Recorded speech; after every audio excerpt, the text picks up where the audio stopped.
ಆದರೆ ಇಬ್ಬರು ರಾಜರ ಕಥೆಯನ್ನು ನಾವು ಒಂದು ಐತಿಹಾಸಿಕವಾಗಿ ಇನ್ನೊಂದು ಪೌರಾಣಿಕವಾಗಿ. ಅಶೋಕ ಗೆದ್ದುಕೊಳ್ತಾನೆ ಕಳಿಂಗ ರಾಜ್ಯವನ್ನು, ಧ್ವಂಸ ಮಾಡಲ್ಲ, ಧರ್ಮ ಬದಲಾವಣೆ ಮಾಡ್ಕೊಳ್ತಾನೆ. ರಾಜ್ಯನ ಯಾರಿಗೂ ದಾನ ಮಾಡಲ್ಲ, ತಾನೇ ಇಟ್ಕೊಂಡು ತಾನೇ ಬೌದ್ಧ ಧರ್ಮಕ್ಕೆ ಬಂದು ಅದರ ಅಭಿವೃದ್ಧಿಗೆ ಕಾರಣಕರ್ತ ಆಗ್ತಾನೆ.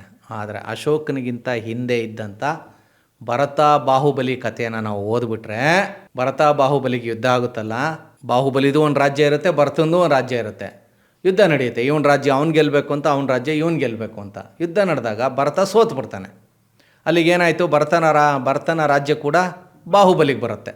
ಅಂದರೆ ಬಾಹುಬಲಿ 2 ರಾಜ್ಯದ ಅಧಿಪತಿ. ಆ ಗೆದ್ದಂಥ ಬಾಹುಬಲಿ 2 ರಾಜ್ಯ ಇಟ್ಕೊಂಡು ಅಧಿಪತಿ ಆಗ್ಬೋದಿತ್ತು, ಅವನು ಇಟ್ಕೊಳ್ಳಲ್ಲ. ಭರತನ ರಾಜ್ಯವನ್ನು ಅವನಿಗೆ ವಾಪಸ್ ಕೊಡೋದಲ್ಲದೆ ತನ್ನ ರಾಜ್ಯನೂ ದಾನ ಮಾಡ್ತಾನೆ. ಇದು ಜಗತ್ತಿನ ಇತಿಹಾಸದಲ್ಲಿ ಬೇರೆ ಎಲ್ಲೂ ಇಲ್ಲ.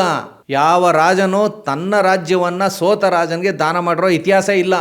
ಸೋತ ರಾಜನ ಮಗಳನ್ನ ಮದುವೆ ಆಗಿರೋ ಇತಿಹಾಸ ಇದೆ, ಸೋತ ರಾಜನ ಇನ್ನೊಂದು ಕಡೆ ನೇಮಿಸಿರೋ ಇತಿಹಾಸ ಇದೆ.